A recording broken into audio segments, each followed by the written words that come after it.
Hello everybody, welcome back to मेरा classes. मैं खुशी आपकी मेरा क्लासेस में एज अ कॉमर्स मेंटोर हूँ। आज के वीडियो में हम लेकर आए हैं यूनिट 1 के जो आगे के टॉपिक्स हैं। प्रीवियस वीडियो में हमने यूनिट 1 के स्टार्टिंग के कुछ टॉपिक्स जो है वो कवर किए हैं और कुछ क्वेश्चंस जो है वो भी लगाए हैं। ठीक है, आप मेरी प्रीवियस वीडियोस जो है वो भी जाके देख सकते हैं। और आज के वीडियो में हम उसी टॉपिक्स में से आगे के टॉपिक्स जो है वो सेलेक्ट करके आगे डिटेल में उनको समझने वाले हैं।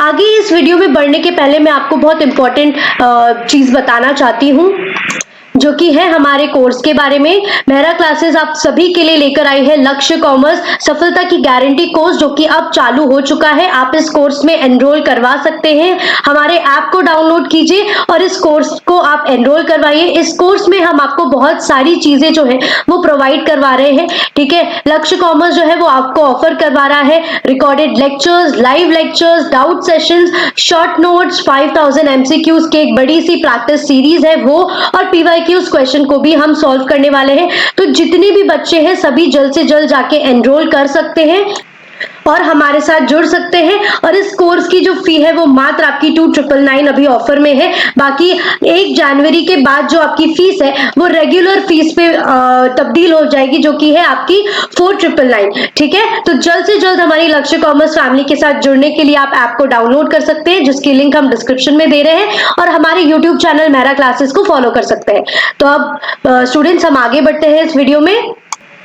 आज के इस वीडियो में हम स्टार्ट करने वाले हैं एक नया टॉपिक यूनिट 1 से, जो कि है कंपटीशन एक्ट 2002, या जिसे हम हिंदी में बोलते हैं प्रतिस्पर्धा अधिनियम 2002।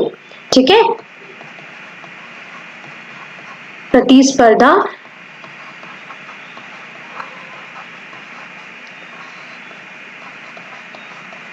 अब क्या है ये कंपटीशन एक्ट, की क्या है प्रतिस्पर्धा अधिनियम। तो जो कंपटीशन एक्ट है, सबसे पहले इसको किसने बनाया है, तो कंपटीशन एक्ट 2002 जो है वो पार्लियामेंट ऑफ इंडिया ने बनाया है। और क्यों बनाया है, तो क्यों promote and sustain competition in market, प्रतिस्पर्धा को आगे बढ़ाने के लिए और सस्टेन करने के लिए, बचाने के लिए जो है ये अधिनियम को लागू किया गया था। और कंज्यूमर्स जो उपभोक्ता है उनके इंटरेस्ट को प्रोटेक्ट करने के लिए ये जो अधिनियम है वो लेकर आया था। और ये इंश्योर करती है कि जो ट्रेड में है, फ्रीडम ऑफ ट्रेड जो है वो बनी रहे इंडियन इकोनॉमी में। तो कंपटीशन एक्ट सबसे पहले कब आया, तो 2002 में ये आया। किसने लेकर आया, ये पार्लियामेंट ऑफ इंडिया ने इसको लेकर आया। किस लिए लाया, to promote and sustain competition in market, consumer के इंटरेस्ट को प्रोटेक्ट करने के लिए और फ्रीडम ऑफ ट्रेड जो है वो इंश्योर करने के लिए। वो बहुत इंपॉर्टेंट चीज कि जो कंपटीशन एक्ट है वो किसको रिप्लेस करके आया है, तो कंपटीशन एक्ट जो है वो रिप्लेस करके आया है आपके monopolies and restrictive trade practices act 1969। ये रिप्लेस करके आया है आपके MRTP एक्ट को। जो पहले जो एक्ट था वो था आपका MRTP एक्ट, जो प्रतिबंधात्मक व्यापार व्यवहार अधिनियम 1969 है, ये लेकर आया था पहले। उसके बाद इसमें कई सारी जो है वो खामियां थी, उसको पूरा करने के लिए उसके बाद जो है पार्लियामेंट ने क्या किया है, आपका कंपटीशन एक्ट 2002 लेकर आया है। ठीक है, उसके बाद इस एक्ट की ऑब्जेक्टिव क्या है, इस एक्ट के उद्देश्य क्या है, वो हम देख लेते हैं। तो जो कंपटीशन एक्ट 2002 है उसका एम है कि वो क्या करती है, प्रिवेंट करती है practices which have adverse effect on competition, जिसका प्रतिस्पर्धा पे जो गलत प्रभाव डालती है उन चीजों को प्रिवेंट करना, उन चीजों को रोकना, इसका क्या है, मेन ऑब्जेक्टिव है। सेकंड, इसका जो मेन ऑब्जेक्टिव है वो क्या है, मार्केट में कंपटीशन को बनाए रखना। ठीक है, बाजार में जो प्रतिस्पर्धा है उसको बढ़ावा देना जो है, इसको प्रमोट करना और इसको बनाए रखना जो है, इसका क्या है, एक और ऑब्जेक्टिव है या एक और उद्देश्य है जिसके लिए ये काम करता है। थर्ड, अपने कंज्यूमर्स, अपने उपभोक्ताओं की जो इंटरेस्ट है उसको प्रोटेक्ट करना भी इसका एक मेजर ऑब्जेक्टिव है। और ट्रेड की फ्रीडम को इंश्योर करना। ठीक है, जो व्यापार की आपकी वो है क्या बोलते हैं, अपनी स्वतंत्रता, उसको बनाए रखना, उसको सुनिश्चित करना भी इसका क्या है, एक मेजर ऑब्जेक्टिव है। तो हमें जो सबसे ज्यादा इंपॉर्टेंट चीज इसमें याद रखने वाली है वो ये है कि जो कंपटीशन एक्ट है वो किसको रिप्लेस करके आया है? तो जो कंपटीशन एक्ट है इसने रिप्लेस किया है आपके monopolies and restrictive trade practices act 1969 को, ठीक है। और उसके मेन ऑब्जेक्टिव्स क्या क्या है, तो एक बार हम ऑब्जेक्टिव को फिर से रिकॉल करेंगे। क्या करता है? कंपटीशन पे जो भी गलत प्रभाव डाल रहा है उसको रोकना, मार्केट में कंपटीशन को प्रमोट करना, उसको बनाए रखना, अपनी उपभोक्ता है जो कंज्यूमर्स है उनके इंटरेस्ट को प्रोटेक्ट करना और फ्रीडम ऑफ ट्रेड को इंश्योर करना। ये क्या है? इसके मेजर ऑब्जेक्टिव है, तो याद रहेगा आपको, ठीक है। आई होप आपको समझ में आया होगा। नेक्स्ट उस पे चलते हैं। हिंदी में भी आप इसको देख लीजिएगा, हिंदी में भी हम आपको नोट्स प्रोवाइड करवाते हैं।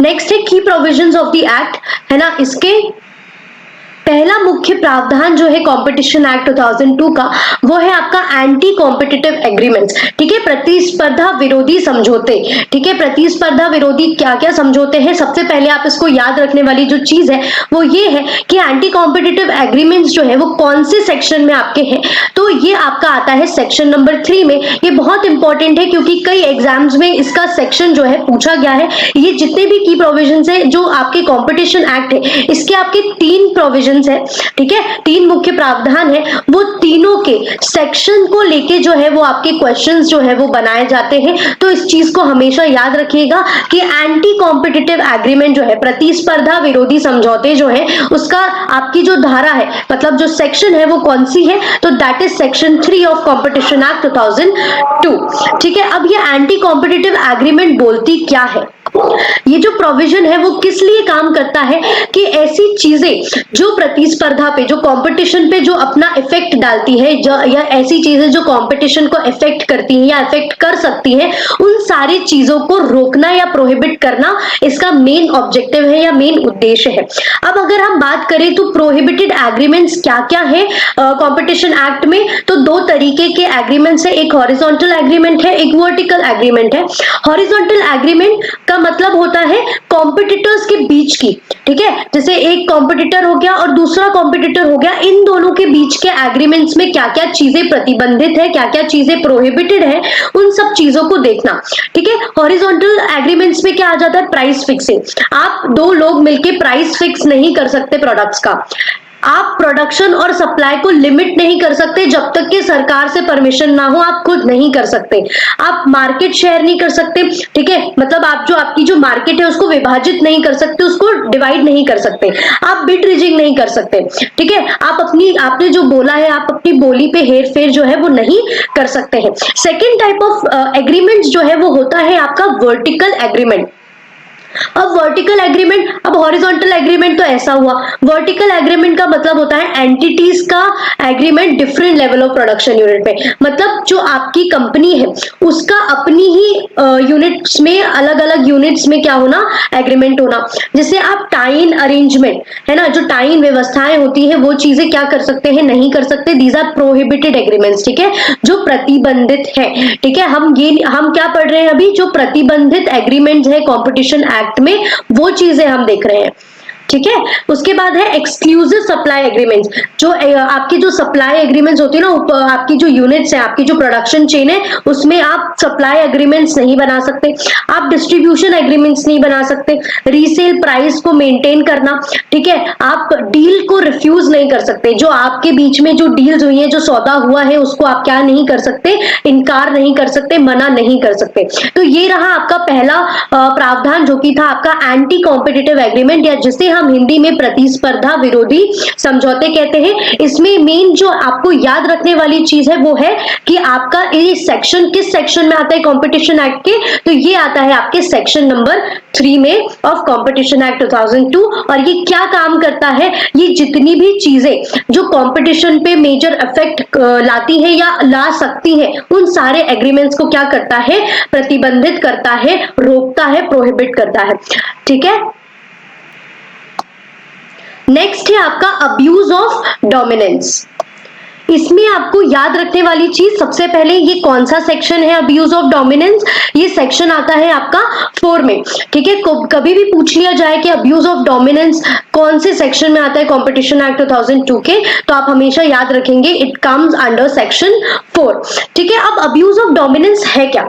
जब भी जो भी एंटरप्राइज या कोई भी बिजनेस एंटिटी होती है वो अपनी पोजीशन का गलत फायदा उठा के दूसरे लोगों को नीचा दिखाना चाहती है। ठीक है, मतलब क्या कर रही है, वो पूरा मार्केट खुद ग्रैब कर रही है और बाकी सब लोगों को क्या फील करवाना चाह रही है कि वो लो है।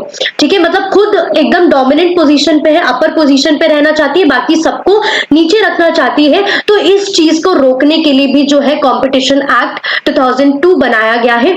ये क्या है, ये प्रोहिबिट करता है abuse of a dominant position by the enterprises और ग्रुप्स ऑफ एंटरप्राइजेस। ठीक है, जो भी एंटिटी अपनी डोमिनेंट पोजीशन का गलत यूज करती है कंपटीशन को हटाने के लिए, उनको रोकने के लिए ये जो मेन प्रावधान है वो लेकर आया है अब्यूज ऑफ डोमिनेंस का, या जिसे आप हिंदी में बोल सकते हैं प्रभुत्व का दुरुपयोग। ठीक है, अपने प्रभुत्व का दुरुपयोग करने को रोकने के लिए ये जो है कॉम्पिटिशन एक्ट 2002 इस प्रावधान में लेकर आता है। अब अगर हम बात करें क्या किस तरीके के अब्यूज हो सकते हैं, किस तरीके की दुरुपयोग चीजें हो सकती हैं, तो जैसे आप क्या कर रहे हो, अपने प्रोडक्ट्स और सर्विसेज पे अनफेयर प्राइसेस लगा रहे हो। मतलब मार्केट में अगर 20 रुपए प्राइस चल रहा है और आप उसी चीज को 50 रुपए में बेच रहे हैं, बहुत, या आप उसको क्या 150 रुपए में बेच रहे हैं, तो क्या ये सही है? बिल्कुल नहीं। 20 रुपए वाली चीज आप 150 में बेच रहे हैं, मतलब आप अनफेयर प्राइसेस जो है, गलत अनुचित मूल्य लगा रहे हैं चीजों का, तो ये चीज क्या हो जाएगी, गलत हो जाएगी। देन लिमिटिंग और रेस्ट्रिक्टिंग और प्रोडक्शन और टेक्निकल डेवलपमेंट, आप क्या कर रहे हो, आपकी जो उत्पादन की तकनीकी है उसको आप लिमिट कर रहे हो, आप उसको सीमा है वो बना रहे हो खुद से कि हम इतना ही प्रोड्यूस करेंगे और हमें जितनी टेक्निकल जो भी चीजें हैं, तकनीकी डेवलपमेंट है, वो सुधार करना है, हम इतना ही करेंगे। मतलब आप डोमिनेंट हो रहे हो कि नहीं, हमें जो करना है हम वो करेंगे, तो ऐसा नहीं हो सकता।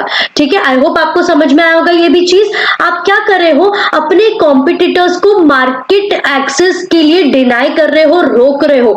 ठीक है, आप अपने कॉम्पिटिटर्स, आप अपने जो भी प्रतियोगी हैं उनको क्या कर रहे हो, मार्केट में घुसने ही नहीं दे रहे हो। ठीक है, आपने पूरा मार्केट जो है वो ग्रैब करके रख लिया है, पकड़ बना के रख लिया, आप अपने कॉम्पिटिटर्स को मार्केट में आना ही नहीं देना चाह रहे हो। ये चीज जो हो जाती है वो गलत होती है, और इसी चीज को रोकने के लिए जो है वो हमारी कॉम्पिटिशन एक्ट जो है वो वर्क करती है। ठीक है, समझ में आया होगा आप सभी को? नहीं आया होगा तो प्लीज कमेंट कर दीजिएगा, कोई भी इशू नहीं है। प्रीडेटरी प्राइसिंग, प्रीडेटरी प्राइसिंग का मतलब होता है आप क्या कर रहे हैं, अपने प्रोडक्ट और सर्विसेज की प्राइसेस को इतना कम कर दे रहे हैं जिससे जो आपके बाकी जो लोग हैं, जो बाकी जो एंटरप्राइजेस हैं या बिजनेस है, वही सेम चीजों में अगर वो डील कर रही होंगी तो उनका मार्केट आप गिरा के अपने पास कस्टमर्स को लेकर आ रहे हो और अपने कंपटीशन को खत्म करने की कोशिश कर रहे हो, तो ये चीज गलत है। इस चीज को रोका जा सकता है। ठीक है, अब आपके प्रीडेटरी प्राइसिंग में मैं आपको एक एग्जांपल दूंगी कि जब जियो ने अपनी सिम लॉन्च करी थी तब आप सभी को बहुत ही कम पैसों में और स्पेशली फ्री में जो है ये बांटा था। ठीक है, नेट बांटा था, इंटरनेट बांटा था, तब आपको बड़ा मजा आया। लेकिन उसके बाद उसने क्या किया, बहुत सारे लोगों का मार्केट खत्म कर दिया, उनको कंपटीशन एलिमिनेट कर दिया। ये चीज बहुत गलत थी और इस पे रिलायंस पे केस भी बना था इसी सेम चीजों को लेकर। ठीक है, क्या करता है प्रेडेटरी प्राइसिंग में, आप क्या करते हो, अपनी कॉस्ट से कम बेचने की कोशिश करते हो ताकि आप अपने प्रतियोगियों को खत्म कर पाओ, एलिमिनेट कर पाओ। तो ये चीज क्या हो जाता है, गलत होता है, और इसी चीज को रोकने के लिए कॉम्पिटिशन एक्ट 2002 बनाया गया है। तो अपना सेकेंड मुख्य प्रावधान क्या था, that is abuse of dominance या प्रभुत्व का दुरुपयोग। नेक्स्ट पे आते हैं, that is regulation of combinations. अब कॉम्बिनेशंस में क्या क्या चीजें आ जाती हैं, आपका मर्जर्स, अमालगमेशन, एक्विजिशन। ठीक है, ये सारी चीजें जो है वो आपकी कॉम्बिनेशन में आती है। अब इसमें सबसे ज्यादा याद रखने वाली चीज आपकी बन जाती है, what is the section of regulation of combination under competition act 2002। तो वो है आपका section 5 and section 6। Section 5 is for mergers and section 6 is for amalgamation. ठीक है, ये चीज याद रखिएगा, ये बहुत इंपॉर्टेंट है आपके एग्जाम पॉइंट ऑफ व्यू से। अब ये क्या कहता है, पहले तो कॉम्बिनेशन में क्या क्या चीजें आ सकती हैं जो मैंने आपको बताया, आपकी मर्जर आ सकती है, ठीक है, आपके अमालगमेशंस आएंगी, आपके एक्विजिशंस आएंगी। अब ये सारी चीजें क्या करती हैं, कुछ कंपटीशन पे अफेक्ट डालती है। अब मर्जर्स और अमालगमेशन होता क्या है, एक सेकेंड,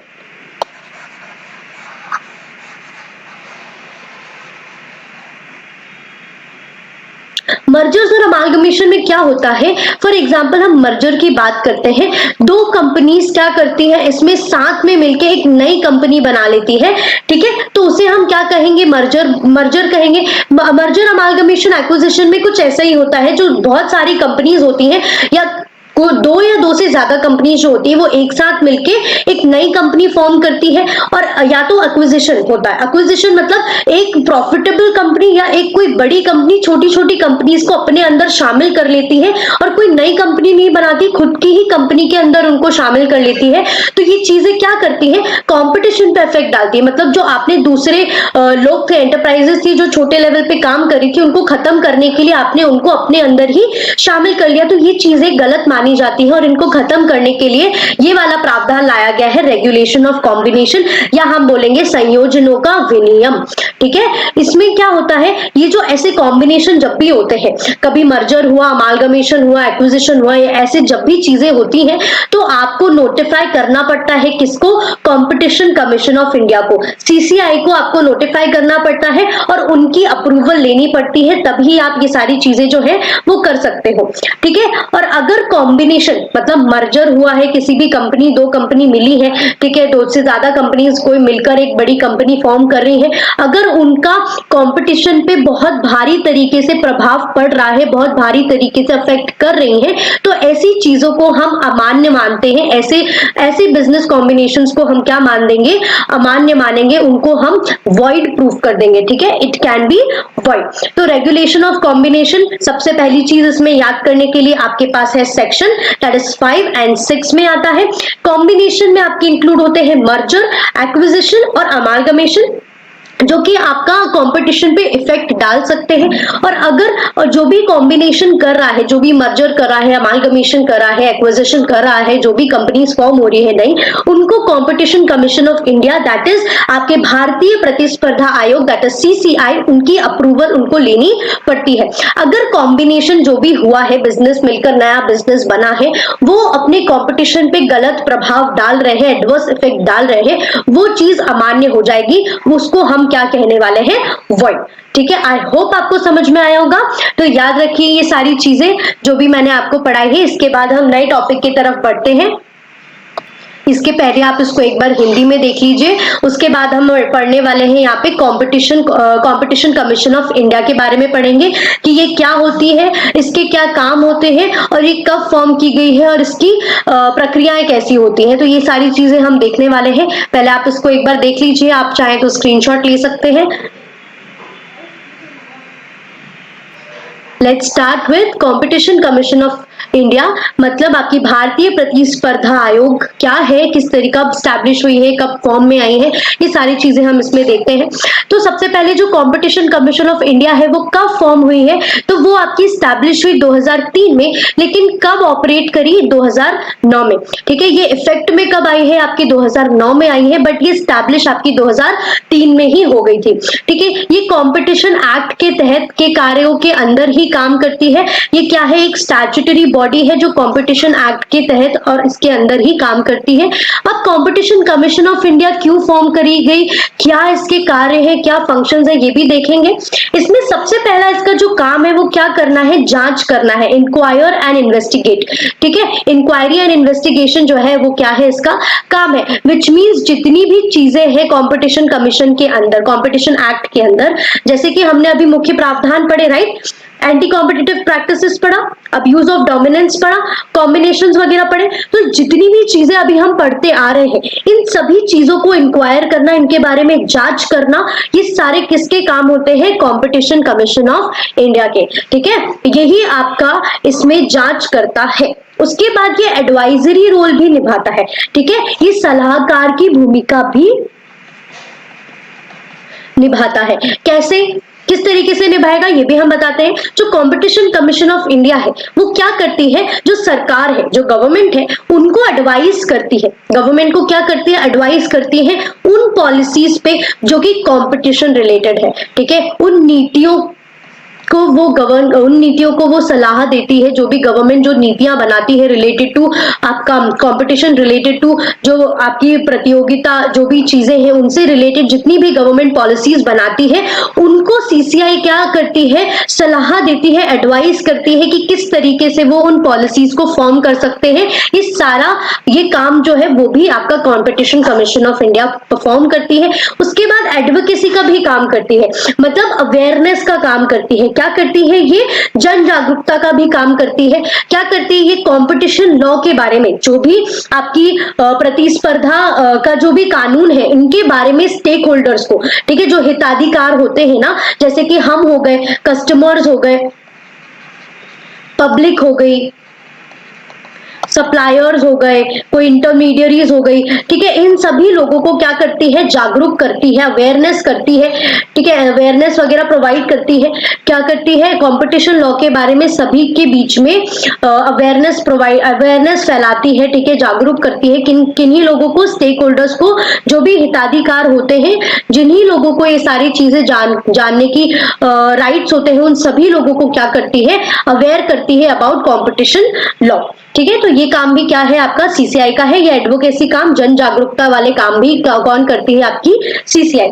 उसके बाद जो पेनल्टीज है वो भी लगाने का काम करती है, मतलब जितने भी दंड है रिगार्डिंग दिस एक्ट, वो सारी चीजें भी कौन परफॉर्म करता है, आपका सीसीआई करता है। तो ऐसी कोई भी बिजनेस एंटरप्राइजेस या बिजनेस एंटिटीज इस एक्ट में किसी भी प्रकार की चीजों को उल्लंघन कर रही है, उल्लंघ रही है, तो उन चीजों पर ये दंड भी लगा सकती है, पेनल्टीज भी क्या कर सकती है, इंपोज कर सकती है, ठीक है। तो आई होप आपको ये समझ में आएगा होगा कि सीसीआई क्या क्या काम करती है। सबसे पहली इंपॉर्टेंट चीज, ये कब स्टैब्लिश हुई, तो this was established in 2003 but was operational in 2009। ये इफेक्ट में कब से आई, तो ये इफेक्ट में 2009 से आई, बट ये 2003 में फॉर्म करी जा चुकी थी। अब इसके कार्य क्या है, इसके फंक्शंस क्या है, ये हमने देखे कि ये क्या करती है, जांच करती है जितनी भी चीजें कंपटीशन एक्ट में है, जैसे कि anti competitive practices, abuse of dominance, combination, इन सभी के बारे में ये क्या करती है, इंक्वायर एंड इन्वेस्टिगेट करती है, सलाहकार की भूमिका निभाती है, ठीक है, अवेयरनेस फैलाती है to the stakeholders about competition law, about whatever happens in competition act में जितनी भी चीजें होती है उसके बारे में अवेयर करती है लोगों को, ठीक है। पेनल्टीज, दंड लगाने का भी काम करती है, जो भी एंटरप्राइजेस इस एक्ट की चीजों को वायलेट करेगी, उल्लंघेगी, उन सभी लोगों को दंडित किया जा सकता है बाय सीसीआई। ओके, नाउ अब इसका कॉम्पोजिशन कैसा है, मतलब इसकी संरचना किस तरीके से की गई है। तो सबसे पहली बात, सीसीआई में एक चेयरपर्सन होता है, ठीक है। इसकी संरचना कैसे की गई है, तो इसमें होता है एक आपका चेयरपर्सन, या जिसे हम अध्यक्ष कहेंगे, ठीक है, एक इसमें अध्यक्ष होता है। फिर मिनिमम इसमें 2 मेंबर्स होते हैं। सीसीआई में मिनिमम कितने मेंबर्स होंगे, आपके 2 मेंबर्स, है ना। न्यूनतम आपके 2 मेंबर और अधिकतम आपके कितने हो सकते हैं, मैक्सिमम कितने मेंबर हो सकते हैं, इसमें 6 मेंबर्स। और ये जितने भी लोग हैं, जैसे कि आपका अध्यक्ष हो गए, आपके मेंबर्स हो गए, वो कौन अपॉइंट करता है, तो उसे अपॉइंट करती है आपकी केंद्र सरकार, आपकी सेंट्रल गवर्नमेंट, ठीक है। आपकी कौन करती है, या आपकी केंद्र सरकार इन सभी लोगों को क्या करती है, अपॉइंट करती है, ठीक है।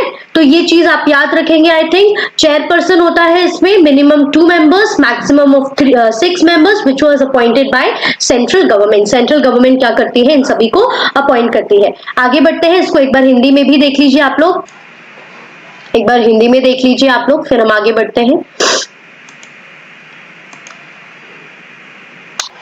फिर इस एक्ट का महत्व क्या है या सिग्निफिकेंस क्या है, ये मार्केट में फेयर कंपटीशन को क्या करती है, एनकरेज करती है, ठीक है। और बिजनेसेस और कंज्यूमर्स को जो है वो बेनिफिट करवाती है, लाभ जो है वो इनको मिलता है, ठीक है। ये मोनोपोलिस्टिक प्रैक्टिसेस, जो आपके एकाधिकार वगैरह होती है ना, और जो शक्तियों का अपने पावर को दुरुपयोग करते हैं, उन सभी चीजों को क्या करती है, रोकती है, प्रिवेंट करती है।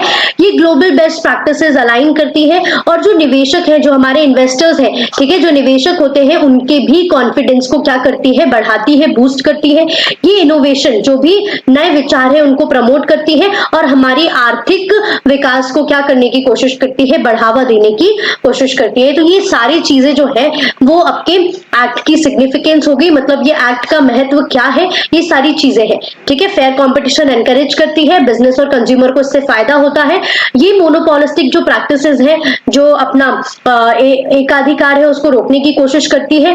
फिर ये अपने इन्वेस्टर्स की कॉन्फिडेंस को बूस्ट करती है, इनोवेशन और इकोनॉमिक ग्रोथ को प्रमोट करती है। आई होप आपको जो कॉम्पिटिशन एक्ट 2002 है वो समझ में आया होगा। अगर कोई भी डाउट होगा तो आप मुझे कमेंट कर सकते हैं। आइए नेक्स्ट टॉपिक पे बढ़ते हैं। नेक्स्ट टॉपिक है हमारा, वो है कंज्यूमर प्रोटेक्शन एक्ट 1986, या जिसे हम हिंदी में उपभोक्ता संरक्षणम अधिनियम 1986 या 1986 कहते हैं। ठीक है, अब कंज्यूमर प्रोटेक्शन एक्ट 1986, सबसे पहली इसमें याद रखने वाली चीज क्या है कि जो कंज्यूमर प्रोटेक्शन एक्ट है वो कब आपका आया, 1986 में ये आया। और किसने ये इनैक्ट किया है, आपकी पार्लियामेंट ने ये बनाया है। ये एक्ट क्यों आया है, तो आप उपभोक्ताओं, ठीक है, उपभोक्ताओं के इंटरेस्ट को प्रोटेक्ट करने के लिए उनको एक ऐसा मैकेनिज्म प्रोवाइड करवाती है ये एक्ट, जहां पे जो भी उपभोक्ताओं के बीच में जितने भी डिस्प्यूट्स होते हैं, जितने भी विवाद होते हैं, उसको रिजॉल्व करवाती है। ठीक है, उन इश्यूज को रिजॉल्व करवाती है। ये एक लैंडमार्क लेजिस्लेशन है aimed at empowering consumers, consumers को सशक्त बनाने का ये काम करती है, एम्पावर करने का काम करती है और उनके राइट्स को सेफगार्ड करती है। And safeguarding the rights in a market driven economy, मतलब उनके जो हित है उनकी रक्षा करने का भी काम कौन करती है, हमारी कंज्यूमर प्रोटेक्शन एक्ट 1986। ठीक है, आई होप आपको समझ में आया होगा। अब ये एक्ट के उद्देश्य क्या है, इस एक्ट के बनाने के पीछे के ऑब्जेक्टिव क्या है, वो भी हम देख लेते हैं। The primary objective of consumer protection act 1986 are, पहला ऑब्जेक्टिव क्या है, अपने कंज्यूमर के राइट्स को प्रोटेक्ट करना, to protect consumers against unfair trade practices and defective goods. जितनी भी गलत ट्रेड प्रैक्टिसेस होती है या जो आपको खराब सामान कई बार आपको दिया जाता है, गलत सर्विसेज आपको जो प्रोवाइड किया जाता है, उसके प्रति जो कंज्यूमर्स हैं उनको प्रोटेक्ट करने का काम करती है ये एक्ट। सेकंड, ये आपको एक सिंपल और क्विक मैकेनिज्म प्रोवाइड करती है आपके कंज्यूमर के जो डिस्प्यूट्स होते हैं, जितनी भी जो विवाद होते हैं, उनको हल करने के लिए एक अच्छे क्विक मैकेनिज्म को ये आपको देती है, जिसकी वजह से आप अपने डिस्प्यूट्स को क्या कर सकते हो, हल कर सकते हो, आप अपने विवादों को हल कर सकते हो। थर्ड, ही क्या बोलती है कि it ensures that consumers have access to information about quality, quantity and price of goods और सर्विसेज।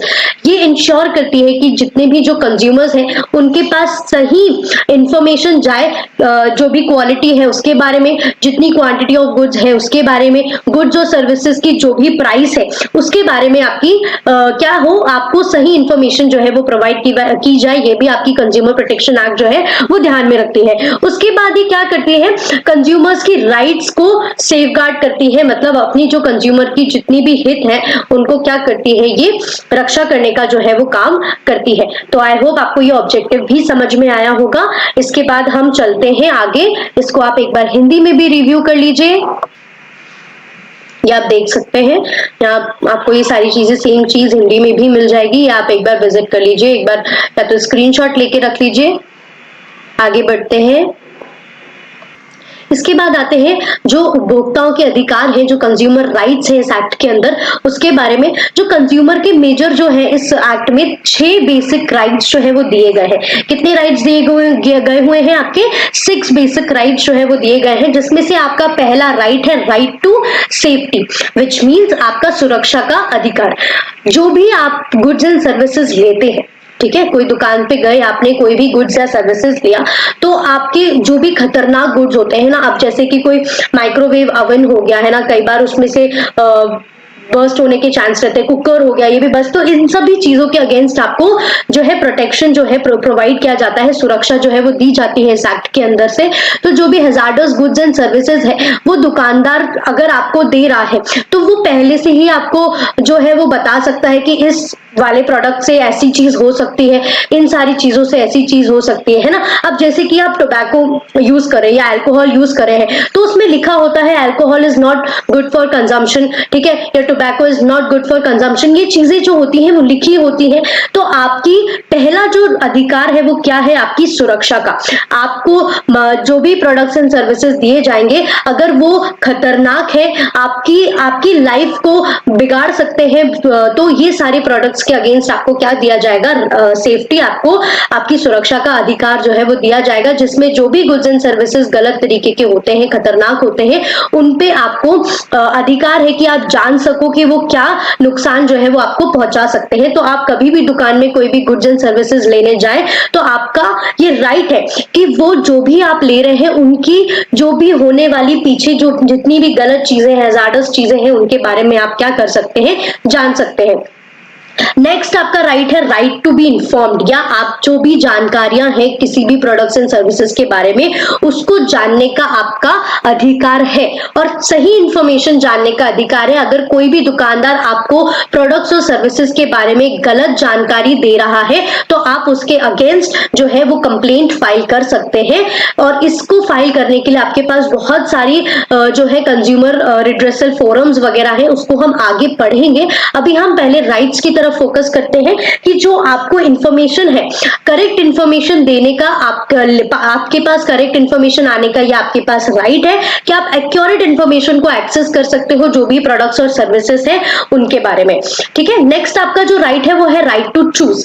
आपका जो भी आपको प्रोडक्ट खरीदना है, जो भी आपको सर्विसेज लेना है, जिस ब्रांड का खरीदना है, जितने तरीके का खरीदना है, आपके ऊपर है। आपको कोई थोप नहीं सकता, कोई भी दुकानदार आपको ये नहीं बोलेगा कि आपको यही लेना है, यही लेना पड़ेगा, या यही सर्विसेज आपको लेनी पड़ेगी, इसी ब्रांड का लेना पड़ेगा। नो, ये आपका अधिकार है कि आप अपनी मर्जी का चुन सकते हैं, कोई आप पर थोप नहीं सकता, ठीक है। नेक्स्ट आपका जो राइट है वो है आपका राइट टू बी हर्ड, मतलब आपको सुने जाने का अधिकार, ठीक है। Opportunity to voice complaints and concerns, मतलब अगर आपको कभी भी ऐसा लगता है कि आपको जो प्रोडक्ट्स और सर्विसेज मिले हैं उसमें कुछ भी गड़बड़ है, कुछ भी गलत है, तो आप क्या कर सकते हो, कंप्लेंट फाइल कर सकते हो। आप क्या कर सकते हो, शिकायत दर्ज कर सकते हो और अपनी चिंता को जाहिर कर सकते हो, आपको कोई भी नहीं रोकेगा। नेक्स्ट आपका जो राइट है वो है राइट टू बी रिड्रेस्ड या राइट टू रिड्रेसल, मतलब प्रतिपूर्ति का अधिकार। आपके साथ अगर कुछ भी गलत हुआ है या आपने जो भी प्रोडक्ट्स और सर्विसेज लिया, यूज किया, उसकी वजह से आपको नुकसान हुआ है, ठीक है, आपको नुकसान हुआ है, तो आप क्या कर सकते हो, उस चीज के लिए आप कंपेंसेशन मांग सकते हो, ठीक है। आप उसके लिए क्या कर सकते हो, मुआवजा जो है वो मांग सकते हो सामने वाले से। इसके लिए आपको कोई भी नहीं रोक सकता है, ठीक है। नेक्स्ट आपका जो राइट है वो है राइट टू बी इन्फॉर्म्ड या right to get educated about consumer rights, ठीक है। जितने भी आपके राइट्स हैं, जितने भी आपके अधिकार है, उसके बारे में जानने का आपको पूरा अधिकार बनता है। आप अवेयर रह सकते हैं कि क्या मार्केट में चल रहा है और क्या आपके लिए जो है राइट्स एंड रिस्पॉन्सिबिलिटीज है। तो ये चीजें जो है आपकी, जो ये राइट्स है ना, right to safety, right to be informed, right to choose, right to be heard, to redressed and to consumer education, ये सारे आपके जो अधिकार है वो आपसे कोई भी नहीं छीन सकता और ना ही आपको कोई रोक सकता है इन सारे अधिकारों को मांगने के लिए, ठीक है। आई होप आपको ये चीज समझ में आएगी। ये भी बहुत इंपॉर्टेंट है एग्जाम पॉइंट ऑफ व्यू से, क्योंकि कई बार इन राइट्स से लेकर क्वेश्चन आए हैं कि इनमें से कौन सा कंज्यूमर राइट नहीं है या इनमें से कौन सा कंज्यूमर राइट है, या राइट दे दिया गया है वो क्या काम करता है, वो चीजें आपको पूछी जा सकती है एग्जाम में। तो ये हमेशा याद रखिएगा कि आपके पास 6 बेसिक राइट्स है, ये आपको राइट्स दिए हुए हैं, आप यहाँ से देख सकते हैं।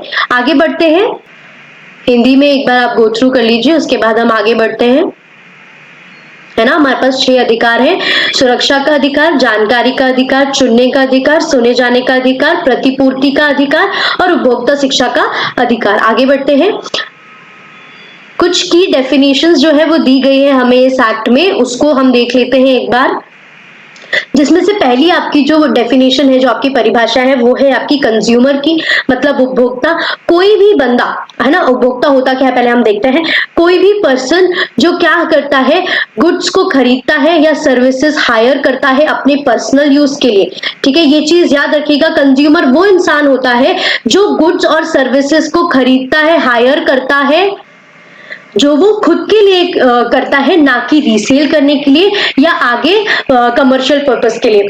मतलब ऐसे हम जो है गुड्स अगर खरीद रहे हैं और क्या कर रहे हैं, आगे हमने गुड्स खरीदे और आगे जाके क्या कर दिया, हमने गुड्स को बेच दिया, तो हम कंज्यूमर नहीं कहलाएंगे। या हमने क्या किया, आगे जाके उन गुड्स को परचेज किया है बेचने के लिए ही या हमारे बिजनेस के लिए, ठीक है, तो हम जो है वो कंज्यूमर नहीं है। कंज्यूमर कौन होता है, जो गुड्स को खरीदता है या सर्विसेज को हायर करता है अपने यूज के लिए, ना कि रीसेल या कमर्शियल पर्पस के लिए। उसके बाद डिफेक्ट का मतलब क्या होता है या दोष का मतलब क्या होता है, कोई भी फॉल्ट, इम्परफेक्शन या शॉर्ट कमिंग किसी भी गुड्स में के क्वालिटी या क्वांटिटी या उसकी परफॉर्मेंस पे, ठीक है, उसकी गुणवत्ता, मात्रा या प्रदर्शन में कोई भी फॉल्ट आता है, डिफेक्ट आता है, इम्परफेक्शन आता है या शॉर्ट कमिंग आती है, तो ये चीज क्या कहलाता है, आपका डिफेक्ट कहलाता है या दोष कहलाता है। उसके बाद व्हाट इज डेफिशिएंसी, तो डेफिशिएंसी का मतलब होता है किसी भी क्वालिटी या सर्विस की स्टैंडर्ड में अगर कोई भी कमी आ रही है, इनएडिक्वेसी आ रही है, कमी आ रही है, तो उस चीज को हम क्या कहेंगे, डेफिशिएंसी। डेफिशिएंसी मतलब कमी, ठीक है, हमारी गुड्स की क्वालिटी या क्या स्टैंडर्ड में कोई भी कमी आ रही है, सर्विसेज में कोई भी कमी आ रही है, तो उसे हम क्या बोलेंगे, डेफिशिएंसी बोलेंगे। अनफेयर ट्रेड प्रैक्टिसेस, अनुचित व्यापार व्यवहार जो है उसको हम ये क्या होता है, deceptive practices like false advertising. आपने क्या किया, आपका जो गुड्स है ही नहीं लेकिन उसके बारे में आपने बढ़ा चढ़ाकर क्या कर दिया, एडवर्टाइज कर दिया, उसको बता दिया, और जब हम खरीदने गए तो वो चीजें थी ही नहीं, तो ये चीज अनफेयर ट्रेड प्रैक्टिसेस में आएगी, अनुचित व्यापार व्यवहार में आएगी। होर्डिंग्स लगा दी आपने गलत, आपने प्रोडक्ट की जो भी आपने क्लेम किया था कि हमारा प्रोडक्ट ये करता है, हमारा प्रोडक्ट वो करता है, और वो गलत निकला। जैसे कि एग्जांपल के लिए ले लेते हैं आपकी फेयर एंड लवली, वो दावा करती है कि हम आपको क्या कर देंगे, बिल्कुल गोरा ही बना देंगे काले से, तो बिल्कुल गलत है, ये अनफेयर ट्रेड प्रैक्टिसेस में आता है। और अब जब हम लगाने गए फेयर एंड लवली, भाई हम बोल रहे हैं हम तो फेयर हुए ही नहीं, हम तो काले की काले रह गए, तो ये जो गलत दावे करती है ये अनफेयर ट्रेड प्रैक्टिसेस के अंदर आता है। ये कंप्लीट हो गई आपकी कुछ इंपॉर्टेंट डेफिनेशंस, है ना, जिसमें हमने कंज्यूमर क्या होता है, डिफेक्ट क्या होता है, डेफिशिएंसी, अनफेयर ट्रेड प्रैक्टिसेस क्या होती है, ये सारी चीजें देखी। आगे बढ़ते हैं एवरीबॉडी।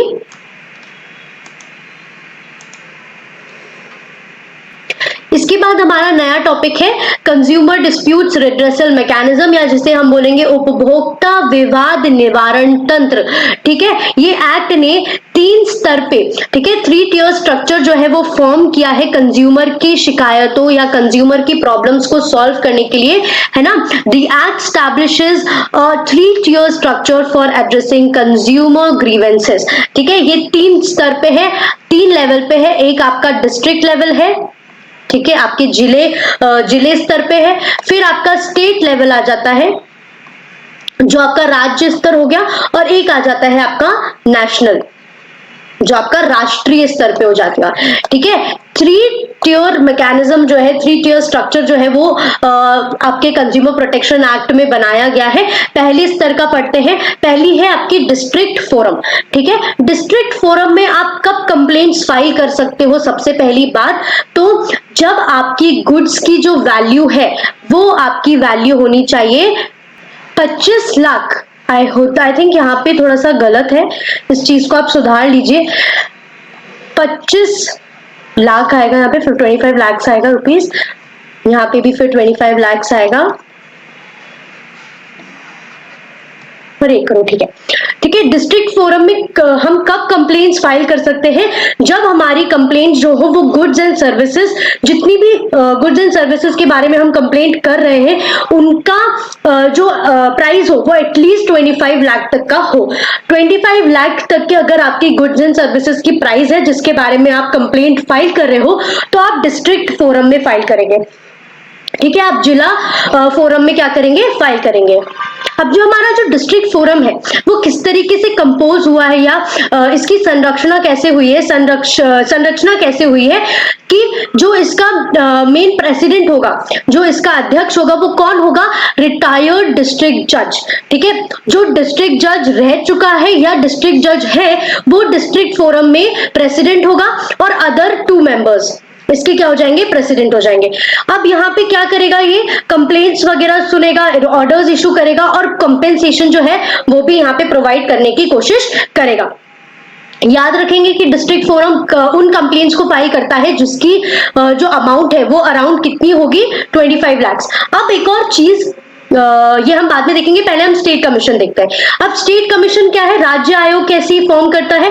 राज्य आयोग में हम उतने कितने अमाउंट की कंप्लेंट्स फाइल कर सकते हैं, तो राज्य कमीशन में हम कर सकते हैं क्लेम 25 लाख से ऊपर का, पर 1 करोड़ से नीचे का। ठीक है, 25 लाख तक के ऊपर का और 1 करोड़ तक का जो भी, अगर हमारे पास amount of goods and services है और जिसके बारे में हमें कंप्लेंट से शिकायत है, तो हम कहां जा सकते हैं, स्टेट कमीशन पे जा सकते हैं। ठीक है, उसके बाद ये कैसे कंपोज होता है, तो इसमें आपका प्रेसिडेंट रहता है और वो प्रेसिडेंट होता है हाई कोर्ट का जज, या वो हाई कोर्ट का जज हो या रिटायर्ड हो। ठीक है, और एटलीस्ट 2 अदर मेंबर्स। अब ये क्या करता है, डिस्ट्रिक्ट फोरम ऑर्डर्स की अपील सुनता है और कंप्लेंट्स एड्रेस करता है, उसकी जितनी भी जुरिस्डिक्शन में आती है, उनकी जितनी क्षेत्राधिकार में आती है, जितनी भी शिकायतें उनको एड्रेस करता है। उसके बाद आपका जो लास्ट कमीशन बनाया गया है वो है आपका नेशनल कमीशन, आपका राष्ट्रीय आयोग, जिसमें आप अपने क्लेम्स को, आप अपनी कंप्लेंट्स कहां तक के डाल सकते हैं। अपने क्लेम्स 1 करोड़ से ज्यादा के होंगे तो आप यहाँ नेशनल कमीशन में क्या कर सकते हो, अपनी कंप्लेंट फाइल कर सकते हो। ठीक है, उसके बाद ये कंपोज कैसे हुआ है, यहाँ पे प्रेसिडेंट कौन होता है, सुप्रीम कोर्ट का जज, या तो वो हो या वो रिटायर्ड हो, और एटलीस्ट 4 अदर मेंबर्स। ठीक है, या अपनी अपील सुनते हैं अगेंस्ट स्टेट कमीशन ऑर्डर्स और एड्रेस करते हैं केसेस ऑफ नेशनल इंपॉर्टेंस। अब एक और इंपॉर्टेंट चीज मुझे आपको बतानी है, जो कि है कि अगर आपने डिस्ट्रिक्ट फोरम में कंप्लेंट किया और आपको डिस्ट्रिक्ट का जो फैसला आया वो आपको सही नहीं लगा, ठीक है, जो भी आपका डिस्ट्रिक्ट का जो फैसला आया वो आपको सही नहीं लगा, तो आप विद इन 30 डेज 30 दिनों के अंदर अंदर, कब से, जब आपको डिस्ट्रिक्ट फोरम ने जिस दिन फैसला सुनाया उसके बाद के 30 दिनों के अंदर अंदर आप किसको कंप्लेंट फाइल कर सकते हो, जाके स्टेट कमीशन को। तो आपने यहाँ पे पढ़ा होगा फंक्शन में कि स्टेट कमीशन का एक क्या कार्य है कि वो जो भी डिस्ट्रिक्ट फोरम ऑर्डर्स आते हैं अगेंस्ट, उसके अगेंस्ट जो ऑर्डर्स आते हैं उसकी अपील्स को क्या करता है, सुनता है। तो जब भी आपको ऐसा लगे कि डिस्ट्रिक्ट फोरम की जब आपने कंप्लेंट किया और आपको उसके फैसला आपको मंजूर नहीं हुआ, तो आप आगे फर्दर अपील कर सकते हो। ठीक है, फर्दर अपील कर सकते हो, और वो अपील आप किसको करोगे, स्टेट कमीशन को क्या करोगे, अपील करोगे जाके। और कब तक अपील कर सकते हो, 30 डेज के अंदर अंदर। अब सेम इसी केस में आपके पास आता है कि जो स्टेट कमीशन है, ठीक है, क्या है आपका जो स्टेट कमीशन है, अगर आपको ऐसा लगता है कि जो स्टेट कमीशन ने फैसला सुनाया है वो भी गलत है, तो आप 30 दिन के अंदर, उसके फैसले के 30 दिन के अंदर आप अपने नेशनल कमीशन को क्या कर सकते हो, केस फाइल कर सकते हो। तो आपने यहाँ पे इसके भी फंक्शन में देखा होगा कि आप क्या कर सकते हो, अब जो नेशनल कमीशन है वो क्या करता है, स्टेट कमीशन के अगेंस्ट जो भी ऑर्डर्स रहते हैं उनकी अपील्स को क्या करता है, सुनता है। और एक और चीज, अगर आप नेशनल कमीशन के डिसीजन से भी ताल्लुक नहीं रखते, आपको उनका फैसला नहीं सही लगता है, तो आप 30 दिन के अंदर अंदर क्या कर सकते हो, सुप्रीम कोर्ट में भी केस फाइल कर सकते हो। कहां फाइल कर सकते हो, सुप्रीम कोर्ट में फाइल कर सकते हो।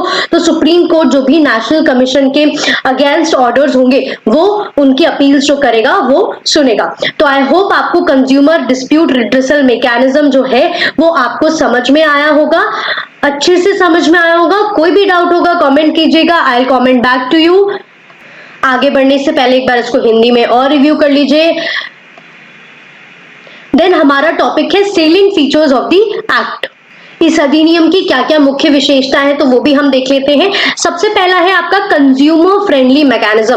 कंज्यूमर फ्रेंडली मैकेनिज्म मतलब जो भी उपभोक्ता अनुकूल तंत्र है, मतलब हाँ, ये क्या करता है, बहुत ही सिंपल, स्पीडी और cost effective grievance redressal system हमें प्रोवाइड करता है, जहां हम हमारी जितनी भी शिकायतें हैं उनको अच्छे से सॉल्व कर सकते हैं। जितनी भी प्रॉब्लम्स हैं उनको बहुत ही सिंपल और स्पीडी तरीके से क्या कर सकते हैं, सॉल्व कर सकते हैं। सेकेंड ये बोल रहा है कि स्पेशल कंज्यूमर कोर्ट से देता है है? यस, हमने देखा कि हमें 3 टियर मैकेनिज्म प्रोवाइड करवाता है ये एक्ट, डिस्ट्रिक्ट लेवल पे, स्टेट लेवल पे और नेशनल लेवल पे, जहां हमें जो भी जिस प्रकार की कंप्लेंट्स होंगी हम क्या कर सकते हैं, फाइल कर सकते हैं। जहां हमने देखा था अगर हमारे गुड्स की वैल्यू 50 लाख तक की है तो हम डिस्ट्रिक्ट फोरम में जा सकते हैं, 50 लाख से ज्यादा है, 50 लाख से ज्यादा है और या 1 करोड़ के बराबर है तो हम स्टेट फोरम में जा सकते हैं, या 1 करोड़ से ज्यादा है तो हम क्या कर सकते हैं, नेशनल लेवल पे जा सकते हैं।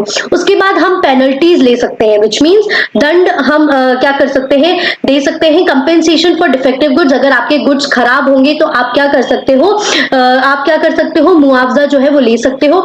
अगर कोई भी गुड्स खराब होंगे, डेफिशिएंसी निकलेगी सर्विसेज में, अनफेयर ट्रेड प्रैक्टिसेस आपके साथ हो रही होगी, ठीक है, तो अनुचित व्यापार व्यवहार किया जा रहा होगा आपके साथ, तो आप उसके लिए क्या कर सकते हो, मुआवजा ले सकते हो। एम्पावरमेंट, यस, आपको सशक्त बनाने के लिए जो है वो भी काम करता है, ये एम्पावर करता है आपके उपभोक्ताओं को, उनके राइट्स को उनको बताकर, उनके जितने भी अधिकार है उनको बताकर, जो कंज्यूमर्स है उनको सशक्त बनाने, एम्पावर करने की कोशिश करता है।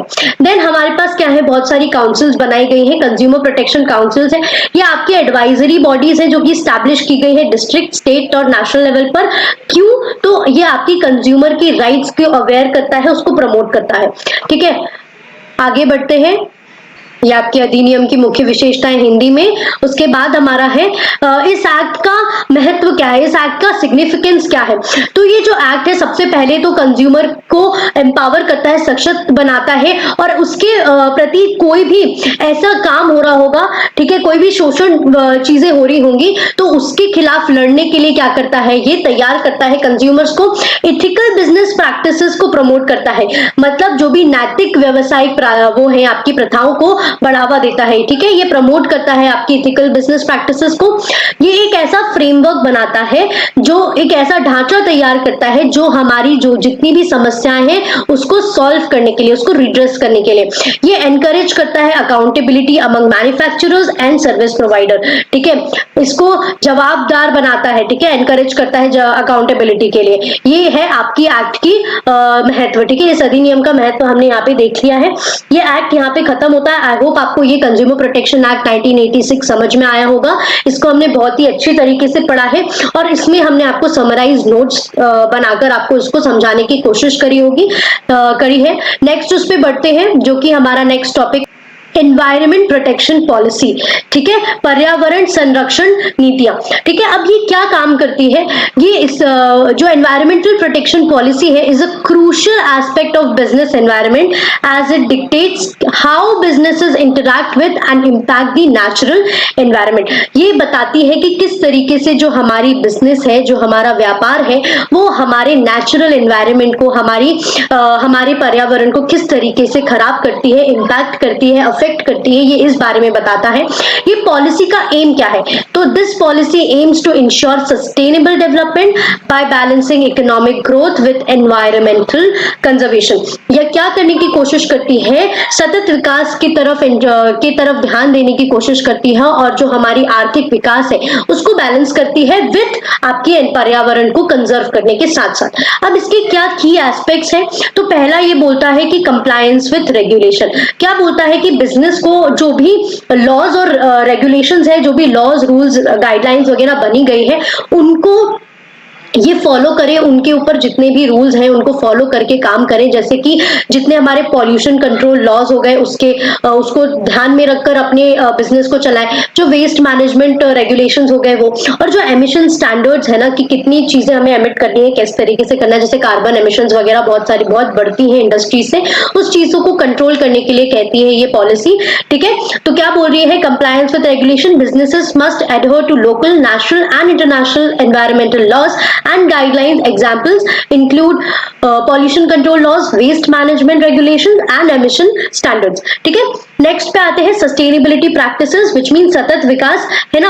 अब जो सतत विकास और स्थिरता है किस तरीके से लेकर आएगी कंपनीज को एनकरेज किया जाता है कि वो क्या करें, जितनी भी इको फ्रेंडली प्रैक्टिसेस है उसको फॉलो करें, ठीक है, जैसे कि रेन्यूएबल एनर्जी का यूज करना, वेस्ट को मैनेज करना, वेस्ट रिड्यूस करना, रिसाइकिल करना और कार्बन फुटप्रिंट को क्या करना, कम करना, मिनिमाइज करना। इस तरीके से ये पॉलिसी जो है वो वर्क करती है। फिर थर्ड आता है इसमें आपका CSR, corporate social responsibility. Corporate social responsibility को हम आगे अच्छे से डिस्कस करेंगे, बट यहाँ पे छोटा मोटा इसका वो देखते हैं कि होता क्या है। Many businesses incorporate environmental protection into their CSR activities, investing in projects जैसे कि अफॉरेस्टेशन हो गया, वाटर कंजर्वेशन हो गया, रेन्यूएबल एनर्जीज हो गई, इनिशिएटिव हो गई। ठीक है, काफी बिजनेसेस जो होती है ना वो अपनी कॉर्पोरेट सोशल रिस्पॉन्सिबिलिटीज में एनवायरमेंट की तरफ भी ध्यान देती है और ऐसे प्रोजेक्ट्स में निवेश करती है जैसे कि अफॉरेस्टेशन हो गया, है ना, वाटर कंजर्वेशन हो गया, रेन्यूएबल एनर्जी सोर्सेज हो गई। ये सारी चीजों में क्या करने की कोशिश करती है, निवेश करती है, ताकि ये अपनी सोशल रिस्पॉन्सिबिलिटी जो है, जो सामाजिक इनकी वो है, उसको निभा पाए। ठीक है, उत्तरदायित्व है उसको निभा पाए। देन ग्रीन टेक्नोलॉजीज का यूज करना, ये जो एनवायरमेंटल पॉलिसीज है ना ये प्रमोट करती है about the adoption of green technologies and innovation. ऐसी टेक्नोलॉजी जो हमारे एनवायरमेंट को कम से कम नुकसान पहुंचाती है, such as energy efficient machineries, sustainable packaging, environmental friendly manufacturing process. ये सारी आपकी ग्रीन टेक्नोलॉजी में ध्यान देने के लिए बात करती है पॉलिसीज। अवेयरनेस, ये क्या करती है, आपको अवेयर करने की कोशिश करती है रिगार्डिंग, जैसे कि आप एम्प्लॉइज को एजुकेट करिए, कस्टमर्स को एजुकेट करिए अबाउट इको फ्रेंडली प्रैक्टिसेस और उनको एनकरेज करिए उनके रिस्पॉन्सिबल बिहेवियर के लिए throughout the supply chain. Then risk manage करने की कोशिश करती है। Businesses assess environmental risk and implement strategies to prevent environmental damage, जैसे कि ऑयल स्पिल्स हो गई, केमिकल लीक्स हो गई, एक्सेसिव रिसोर्स एक्सप्लॉयटेशन हो गई। ठीक है, जो इंडस्ट्रीज वगैरह होती है इनसे बहुत सारी रिस्क होती है, बाहर नेचर को, जैसे जानवरों को प्रॉब्लम होती है, कई बार इंसानों को भी प्रॉब्लम होती है, केमिकल लीक्स वगैरह हो जाते हैं, कई बार ऑयल स्पिल्स होती है पानियों में। तो इसको मैनेज करने का भी क्या काम करती है ये पॉलिसी जो है, बिजनेसेस को बोलती है कि आप इन सब चीजों को क्या करिए, मैनेज करिए, जिससे हमारा जो एनवायरमेंट है, जिससे जो हमारा पर्यावरण है वो बच सके और वो सस्टेनेबल डेवलपमेंट की तरफ ज्यादा फोकस करती है। आगे बढ़ते हैं हमारे नेक्स्ट टॉपिक पे, जो कि है कॉर्पोरेट सोशल रिस्पॉन्सिबिलिटीज, जो कि है CSR। अब क्या है CSR या क्या है कॉर्पोरेट सोशल रिस्पॉन्सिबिलिटीज को जानते हैं।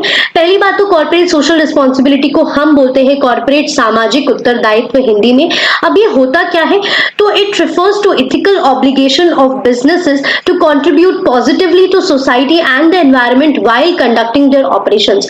It ensures that companies go beyond profit making to include social, environmental and economic wellbeing in their decision making process. क्या बोल रहा है CSR कि जो भी व्यापार होता है, जो भी बिजनेसेस होता है, उनको सिर्फ प्रॉफिट ना ही कमाए, प्रॉफिट कमाना उनका सिर्फ मोटिव नहीं होना चाहिए, बल्कि जो आपकी जो सोशल रिस्पॉन्सिबिलिटीज है, आपकी जो सोशल रिस्पॉन्सिबिलिटीज के साथ साथ जो एनवायरमेंट के रिस्पॉन्सिबिलिटीज हैं उनको भी ध्यान रखना होता है, ना कि सिर्फ प्रॉफिट कमाना होता है। ये कहता है कि जो कंपनीज है वो अपने डिसीजन मेकिंग प्रोसेस में जो भी सामाजिक तत्व है और जो भी पर्यावरण वाली चीजें हैं और जितनी भी आर्थिक चीजों को बढ़ावा देती है, उन सारी चीजों को भी क्या करें, इंक्लूड करें और समाज में एक पॉजिटिव सकारात्मक कंट्रीब्यूशन जो है वो करें। ठीक है, मतलब इसका काम है कि आप सिर्फ प्रॉफिट के लिए काम ना करो, but social welfare plus environment को भी ध्यान में रखकर क्या है काम किया करो। जितने भी बिजनेसेस होते हैं, जितनी भी कॉर्पोरेट सोसाइटी, जितनी भी कॉर्पोरेट आपकी वर्ल्ड होती है, उन सब चीजों को ये फॉलो करना पड़ता है CSR। ठीक है, अब CSR के ऑब्जेक्टिव्स क्या है, ठीक है, ये सस्टेनेबल डेवलपमेंट को कंट्रीब्यूट करता है। ये क्या है, सतत विकास की तरफ बहुत ज्यादा ध्यान देता है। ये एक पॉजिटिव ब्रांड इमेज, ठीक है, सकारात्मक ब्रांड इमेज को बिल्ड करने की कोशिश करता है, एनहांस करता है आपकी स्टेक होल्डर रिलेशनशिप, जितने भी आपके हिताधिकार होंगे उनके साथ रिलेशनशिप्स को एनहांस करने की कोशिश करता है। ये कम्युनिटी डेवलपमेंट को फॉस्टर करता है, एनवायरमेंटल प्रोटेक्शन को क्या करता है, ये प्रमोट करता है। ठीक है, CSR के उद्देश्य क्या क्या है, तो सतत विकास की तरफ जाना, ठीक है, एक सकारात्मक ब्रांड की छवि बनाना, ठीक है, अपने हिताधिकारों के रिलेशनशिप के साथ एनहांस करना, ठीक है, और कम्युनिटी डेवलपमेंट को बढ़ावा देना और एनवायरमेंट को प्रोटेक्ट करने को भी बढ़ावा देना। ठीक है, ये चीजें आप याद रखेंगे। Next is types of CSR। ठीक है, CSR के कितने टाइप्स होते हैं ये चीज हम अब जानने की कोशिश करेंगे। पहला जो इसका टाइप है वो है आपका इन्वायरमेंटल रिस्पॉन्सिबिलिटी या पर्यावरणीय जिम्मेदारी। ठीक है, इनकी अब पर्यावरण की तरफ कितनी कैसी क्या जिम्मेदारी है, किस तरीके से इनको काम करना चाहिए, ये रिस्पॉन्सिबिलिटी जो है वो बताती है। ये फोकस करती है on reducing the environmental impact of business activities. क्या बोल रहा है कि जो भी बिजनेस एक्टिविटीज के वजह से जो भी एनवायरमेंट पे, जो भी पर्यावरण को नुकसान नुकसान होता है, इम्पैक्ट पहुंचता है, इफेक्ट होता है, वो सारी चीजों को रिड्यूस करना। जैसे कि ये क्या करे, रेन्यूएबल एनर्जी का यूज करे, ठीक है, अपनी वेस्ट और पॉल्यूशन को थोड़ा कम करने की कोशिश करे, अपने सस्टेनेबल प्रैक्टिसेस को बढ़ावा दे, जैसे कि रिसाइकलिंग हो गई है ना, और कंजर्वेशन एफर्ट्स को क्या करें, सपोर्ट करें, जैसे संरक्षण करते हैं ना, इन सारे प्रयासों का क्या करें, ये समर्थन करें, सपोर्ट करें। तो ये क्या हो जाता है, कॉर्पोरेट सोशल रिस्पॉन्सिबिलिटी में एनवायरमेंटल रिस्पॉन्सिबिलिटी के अंदर आता है, जिसमें आप क्या कर रहे हो, अपने पर्यावरण की तरफ क्या कर रहे हो, रिस्पॉन्सिबल हो, क्योंकि जो पर्यावरण है वो ही आपकी बिजनेस को चला रहा है। अगर आपका एनवायरमेंट नहीं होता, उस एनवायरमेंट में आप फिर कैसे काम कर पाते, तो आपकी रिस्पॉन्सिबिलिटी बनती है कि जो आपके आसपास का जो बिजनेस एनवायरमेंट है, जो एनवायरमेंट है, उसको आप क्या कर सको, मेंटेन करके रख सको, उनको नुकसान ना पहुंचाओ। तो ये आपकी जिम्मेदारी बनती है, तो इस जिम्मेदारी पे आप फोकस करेंगे। नेक्स्ट आपकी क्या बन जाती है, आपकी इथिकल रिस्पॉन्सिबिलिटी, या आपकी जो नैतिक जिम्मेदारियां होती है ना, ये सारी चीजें, जैसे कि आप क्या करो, अपने स्टेक होल्डर्स, आपके जो हिताधिकार है, उनके साथ निष्पक्ष व्यवहार करें, ठीक है, फेयर प्रैक्टिसेस इंश्योर करें, ठीक है, जैसे कि आप क्या करें, अपने एम्प्लॉइज को फेयर वेजेस दे रहे हैं, चाइल्ड लेबर, जो आपकी ये बाल श्रमिक चीजें होती है, वो सारी चीजें आप अवॉइड कर सकते हैं। आप डाइवर्सिटी एंड इंक्लूजन प्रमोट कर सकते हैं, विच मींस आप क्या कर सकते हैं, लोगों को क्या कर सकते हैं, आपके इसमें इन्वॉल्व कर सकते हैं, आप समावेश कर सकते हो, जो विविधताएं होती हैं, जो आप डाइवर्स कर रहे हो, उसको आप प्रमोट कर सकते हो, आप अलग अलग चीजें कर सकते हो, इंश्योर कर सकते हो ethical sourcing of raw materials, ये आपकी एथिकल रिस्पॉन्सिबिलिटीज में आती है। नेक्स्ट रिस्पॉन्सिबिलिटी है आपकी फिलेंथ्रोपिक रिस्पॉन्सिबिलिटी।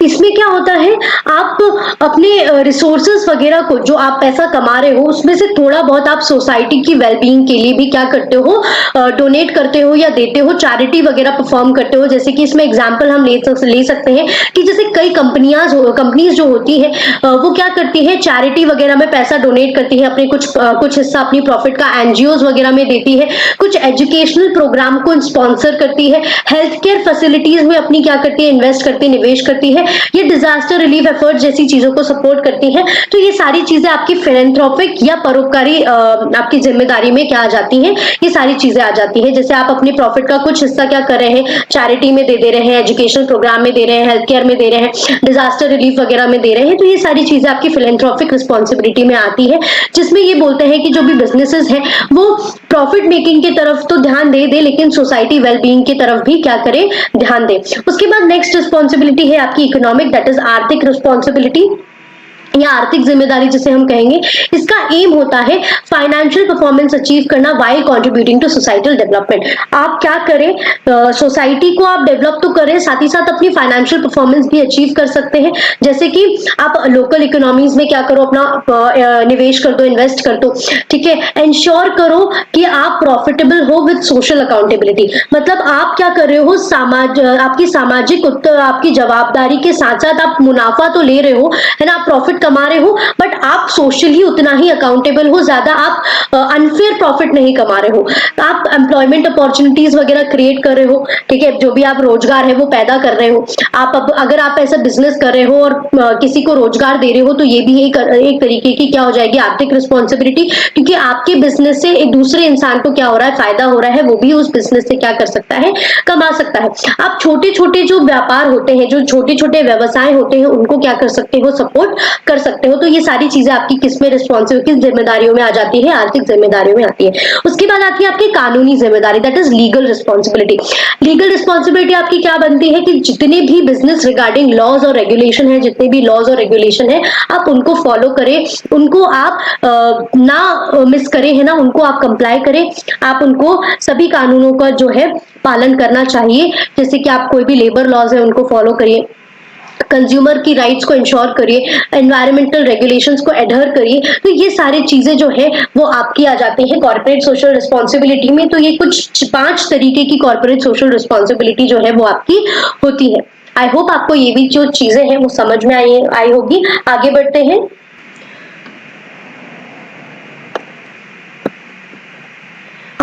हैं। जो कि है CSR के लाभ या बेनिफिट्स ऑफ CSR। देखते हैं बेनिफिट्स क्या क्या है कॉर्पोरेट सोशल रिस्पॉन्सिबिलिटीज की। तो जो सीएसआर है वो आपके कस्टमर्स और स्टेक होल्डर्स के बीच में क्या करता है, ट्रस्ट और लॉयल्टी जो है वो पैदा करता है, विश्वास और निष्ठा जो है वो क्या करता है, पैदा करता है। उसके बाद ये कंपनी की रेप्यूटेशन और ब्रांड इमेज को क्या करता है, इंप्रूव करता है, सुधार करता है। जो कंपनी की ब्रांड इमेज है, उसकी जो कंपनी की रेप्यूटेशन है वो सीएसआर एक्टिविटीज से क्या होती है, बढ़ती है। अब जैसे कोई भी कंपनी है वो ऐसी तरीके जो सोशल वर्क करती है उस कंपनी की तरफ लोगों का ध्यान क्या है, ज्यादा अट्रैक्ट होता है, तो हमारी कंपनी की जो है वो रेप्यूटेशन बढ़ती है, ब्रांड इमेज बढ़ती है। ये क्या करती है, इन्वेस्टर्स को अट्रैक्ट करती है कि ये ऐसी कंपनीज में जाके निवेश करें जो कि ऐसे काम करती है और एथिकल कंपनीज होती है। ठीक है, फिर आप एम्प्लॉय की मोरल बूस्ट करती है और रिटेंशन एनहांस करती है। जब आप अच्छी तरीके से पेमेंट देंगे अपने एम्प्लॉयज को, है ना, ये सारी चीजें करेंगे तो क्या करेगी, ये एम्प्लॉयज की जो मोरल है उसको बूस्ट करेगी और उनको रिटेन करने की कोशिश करेगी, है ना, उनको स्थायित्व रखने की कोशिश करेगी। उसके बाद ये लॉन्ग टर्म फाइनेंशियल ग्रोथ में भी जो है वो काम करती है, ये वित्तीय विकास पर भी क्या करती है, ध्यान देती है। अगर आप जो सीएसआर एक्टिविटीज है वो रेगुलर करते रहते हैं तो इससे क्या होगी, आपकी पहली बात तो कंपनी की इमेज बढ़ेगी, तो आपकी जो सेल्स वगैरह होंगी वो बढ़ेगी, तो आपकी जो फाइनेंशियल ग्रोथ होगी वो भी क्या हो जाएगी, अच्छी खासी आपकी बन जाएगी। फाइनेंशियल ग्रोथ कैसी हो जाएगी आपकी, अच्छी खासी बन जाएगी इन सब चीजों से। तो ये सारी चीजें जो है वो आपकी सीएसआर एक्टिविटीज से क्या होती है, आपकी कंपनीज को लाभ होते हैं इन सब चीजों के। अब एक जो बहुत ज्यादा इंपॉर्टेंट टॉपिक है एग्जाम पॉइंट ऑफ व्यू से, वो मैं आपको बताने वाली हूँ कि किस तरीके से सीएसआर जो है वो इंडिया में एप्लीकेबल है। ठीक है, ये हम देखेंगे अंडर सेक्शन 135। इसका सेक्शन याद रख लीजिए कि under section 135 of the act certain companies are required to comply with CSR provision. It aims to promote responsible business practices and contribute towards the welfare of society. ठीक है, कुछ companies को जो है वो बोला गया है कि आपको मैंडेटरीली जो है सीएसआर के प्रोविजंस लेने हैं।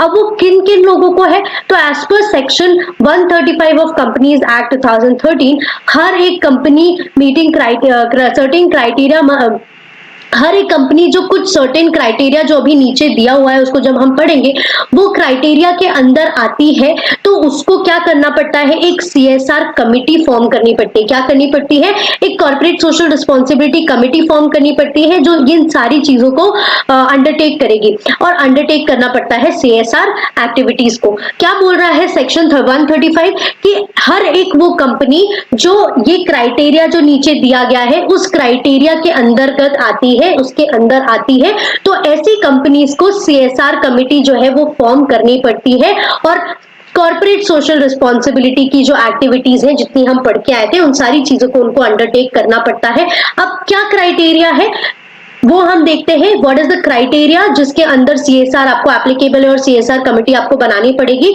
तो क्राइटेरिया, पहला क्राइटेरिया ये है कि अगर कोई भी कंपनी, ठीक है, जिसकी नेटवर्क 500 करोड़ या उससे ज्यादा हो जाती है, कोई भी कंपनी जिसकी नेटवर्थ 500 करोड़ या उससे ज्यादा होती है उसको सीएसआर कमिटी जो है वो फॉर्म करनी पड़ती है। या और मतलब या अगर कोई भी कंपनी जिसका टर्नओवर 1000 करोड़ या उससे ज्यादा का हो, जिसका टर्नओवर 1000 करोड़ या उससे ज्यादा का हो, उसको भी सीएसआर कमिटी फॉर्म करनी पड़ेगी या सीएसआर एक्टिविटीज जो है वो अंडरटेक करनी पड़ेगी। या फिर और अगर आपकी कंपनी की नेट प्रॉफिट, अगर आपकी कंपनी की जो नेट लाभ है वो आपका क्या हो जाता है 5 करोड़ या उससे ज्यादा हो जाता है, तो भी आपको क्या करना पड़ेगा, सीएसआर कमिटी फॉर्म करनी पड़ेगी और कॉर्पोरेट सोशल रिस्पॉन्सिबिलिटीज की एक्टिविटीज जो है वो अंडरटेक करनी पड़ेगी। अब बताओ ये कंपनी को कितना पैसा जो है कॉर्पोरेट सोशल रिस्पॉन्सिबिलिटी में जो लगाना पड़ेगा वो भी हमको दिया गया है। मैं पहले अलग हो जाती हूँ क्योंकि नीचे का आपको दिख नहीं रहा है। तो जो क्राइटेरिया है, अगर जो भी कंपनी इस क्राइटेरिया के अंदर आती है, मतलब जो भी कंपनी जिसकी नेटवर्थ 500 करोड़ या उससे ज्यादा, जिसकी टर्नओवर 1000 करोड़ या उससे ज्यादा का है और जिसका नेट प्रॉफिट 5 करोड़ या उससे ज्यादा का है, तो जो भी कंपनी इसके अंदर आएगी उसको सीएसआर कमिटी फॉर्म करनी पड़ेगी। उसको क्या करना पड़ेगा, सीएसआर कमिटी जो है वो फॉर्म करना पड़ेगा और अंडरटेक करनी पड़ेगी कॉर्पोरेट सोशल रिस्पॉन्सिबिलिटी। ठीक है। अब ये जो भी कंपनीज जो है वो इस क्राइटेरिया के अंदर आएंगी तो उनको एटलीस्ट कितना प्रॉफिट देना पड़ेगा, उनको एटलीस्ट 2% का। याद रखिएगा ये पूरा जो टॉपिक है वो एग्जाम पॉइंट ऑफ व्यू से बहुत ज्यादा इंपॉर्टेंट है, इसलिए मैं आपको बहुत ज्यादा फोकस करके इसको पढ़ा रही हूँ कि जो भी कंपनीज इस क्राइटेरिया के अंदर आएंगी उनको एटलीस्ट 2% का उनके एवरेज नेट प्रॉफिट का, ठीक है, जो उन्होंने 3 साल में पिछले 3 फाइनेंशियल ईयर में बनाया है उसके 2% का एवरेज नेट प्रॉफिट निकाल के उनको CSR एक्टिविटीज में लगाना पड़ेगा। अब इसको मैं अच्छे से समझाती हूं आपको, ठीक है। तो जितनी भी कंपनी, जो भी कंपनी की आपकी टर्नओवर, ठीक है, टर्नओवर अगर 1000 करोड़ के बराबर, ठीक है, के बराबर या उससे ज्यादा हो जाती है, ठीक है, या उससे ज्यादा हो जाती है तो भी उसको क्या फॉर्म करनी पड़ेगी CSR कमेटी, या उसकी नेटवर्थ 500 करोड़ या उससे 500 करोड़ या उससे ज्यादा की हो जाती है, या उसका नेट प्रॉफिट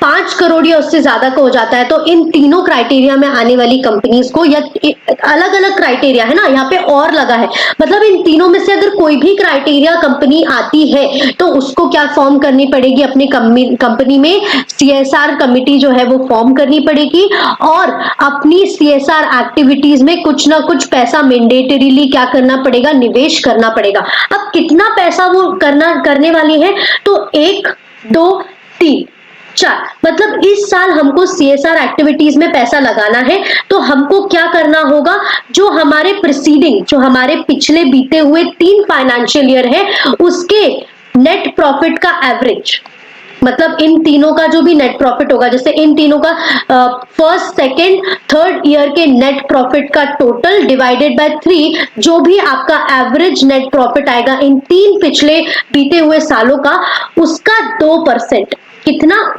इन सभी का 2% आपको चौथे साल की CSR एक्टिविटीज में क्या करना पड़ेगा, निवेश करना पड़ेगा, लगाना पड़ेगा।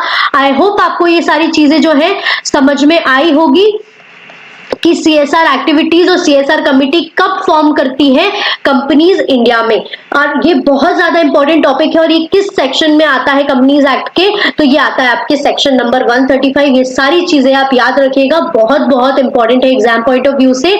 आगे बढ़ते हैं, अब हमारा जो आज का हम सेशन है वो यहीं तक रखते हैं, ज्यादा करेंगे बहुत लंबा हो जाएगा।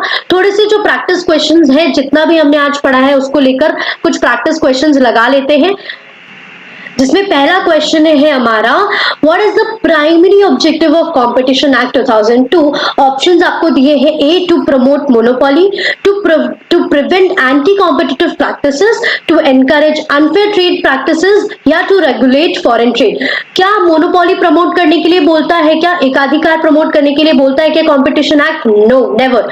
ठीक है, to prevent anti competitive practices, yes, जितनी भी प्रतिस्पर्धाएं विरोधी प्रथाएं होती हैं उनको रोकने का काम करता है कंपटीशन एक्ट। ना ही अनफेयर ट्रेड प्रैक्टिसेस को एनकरेज नहीं करता है बल्कि प्रिवेंट करता है, ठीक है, और रेगुलेट करता है फॉरेन ट्रेड नहीं, ये इसके अंदर नहीं आता है। To prevent anti competitive practices, that is option B is the right answer. Next question की तरफ बढ़ते हैं, जो कि है which body is established under the competition act 2002 to regulate competition in India.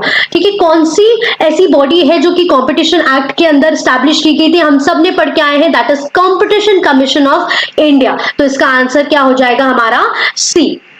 ठीक है, आई होप आपको ये सारी चीजें समझ में आएंगी और प्रैक्टिस क्वेश्चन की वजह से हमने जो भी पढ़ के आए हैं हम उसको एक बार रिकॉल कर पाएंगे। अगला प्रश्न जो है वो है हमारा, विच of the following is not a consumer right under the consumer protection act 1986। निम्नलिखित में से कौन सा उपभोक्ता अधिकार उपभोक्ता संरक्षण अधिनियम 1986 के तहत नहीं है? हमने पढ़ के आए हैं safety right, yes, exploit right, yes, right to information, exploit right हमने कोई भी पढ़ा नहीं है, इंफॉर्मेशन राइट पढ़ा है, राइट टू चूज हमने राइट पढ़ा है, राइट टू सेफ्टी पढ़ा है, बट राइट टू एक्सप्लॉइट जैसी ऐसी कोई भी चीज नहीं, मतलब शोषण का अधिकार, हमारे साथ शोषण का अधिकार हम देंगे क्या? नहीं ना, तो ये हमारा क्या हो जाएगा? राइट आंसर हो जाएगा। आंसर राइट वाला है हमारा बी, दैट इज शोषण का अधिकार जो है वो कंज्यूमर राइट के अंदर कोई भी राइट नहीं आता है। नेक्स्ट क्वेश्चन की तरफ बढ़ते हैं, विच of the following is not a type of CSR activity, निम्नलिखित में से कौन CSR गतिविधि का प्रकार नहीं है। ठीक है, एनवायरमेंटल सस्टेनेबिलिटी, जो भी पर्यावरण की स्थिरता है, क्या वो CSR एक्टिविटी है? यस, बिल्कुल है। Profit maximisation, promotion of education, education की प्रमोशन बिल्कुल है। रूरल डेवलपमेंट प्रोजेक्ट्स पे निवेश करना, ये भी आपका क्या है, एक CSR एक्टिविटी है। बट प्रॉफिट मैक्सिमाइज करना जो है वो आपकी CSR एक्टिविटी के अंदर नहीं आता है। तो इसका राइट आंसर जो है वो हो जाएगा आपका बी, लाभ अधिकतम करना जो है वो आपकी CSR गतिविधि का प्रकार नहीं है। नेक्स्ट क्वेश्चन की तरफ बढ़ते हैं, जो कि है हमारा, which section of competition act 2002 deals with abuse of dominant position. क्या मैंने आपको इसको बढ़िया फोकस करवा के पढ़ाया था ना कि इसका सेक्शन क्या होता है? सभी को पता होगा, अब्यूज ऑफ डोमिनेंट पोजीशन जो है वो होगा हमारा सेक्शन 4, और एंटी कॉम्पिटिटिव एग्रीमेंट्स का होता है हमारा सेक्शन 3, और कॉम्पोजिशन का क्या होता है हमारा सेक्शन 5 एंड 6। ये सारे सेक्शन हमेशा याद रखिएगा, एग्जाम पॉइंट ऑफ व्यू से बहुत इंपॉर्टेंट है। तो इसका आंसर जो है वो बन जाएगा option number B, that is section number 4। आगे बढ़ते हैं, CSR aims to benefit which of the following stakeholders. CSR के तहत सबसे महत्वपूर्ण लाभ किसे मिलता है? ठीक है, सबसे ज्यादा लाभ जो है CSR एक्टिविटीज में वो हम सभी को मिलता है, विच मीन जो समाज है, सोसाइटी एट लार्ज है, उसको क्या मिलेगा, हमारा राइट जो है वो मिलेगा सबसे ज्यादा CSR एक्टिविटीज से। तो इसका जो आंसर बन जाएगा वो हो जाएगा समाज। ठीक है, that is society at large, ये हमेशा याद रखिएगा।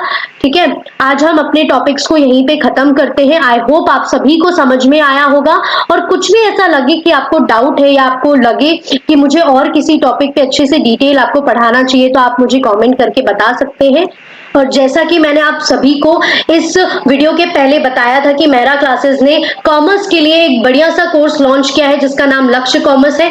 तो हमारी फैमिली के साथ जुड़ने के लिए आप आज ही हमारा ऐप डाउनलोड कर लीजिए। बढ़िया सा ऑफर चल रहा है 2999 का, आप उसको अवेल कर सकते हैं। ये सारी चीजें चालू हो चुकी हैं, उसमें आपको बहुत सारी फैसिलिटीज प्रोवाइड की जाएगी। आप हमारे YouTube चैनल को सब्सक्राइब कर सकते हैं, जहां आप कुछ फ्री कंटेंट का फायदा उठा सकते हैं।